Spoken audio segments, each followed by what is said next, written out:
สบายดีพี่น้องโอ้ยมื้อนี้ไล่ลูกมือมาเฮ็ดทั่วแผ่นซอยว่าซั่นแล้วก็ตัวนี้เป็นทั่วแผ่นที่ว่าปรุงเรียบร้อยแล้วเด้อพี่น้องเด้อปรุงเรียบร้อยนี่สามารถกินได้เลยตัวนี้นะเอาผักมาคุยเอาข้าวมาบ่ายได้เลยตัวนี้นะมาจิ้มบวงวันนึงดู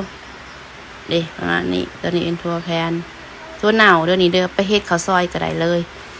อันนี้ก็มาตักเส้นเน้นๆเส้นน้ำวงนี่เส้นวงนี้เพราะว่าจะเน้นอยู่นั่นนี่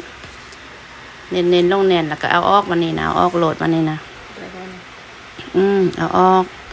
คอนเน้นแล้วก็ยกขึ้นแบบนั้นแหละค่อยๆลงให้มันเรียบหลังจากนั้นก็เอามือแบบเคยเห็นจักเทื่อครั้งแรกเอามือทางนี้ตรงเมียนแล้วก็เอาอันนี้ออกดิง่างเอา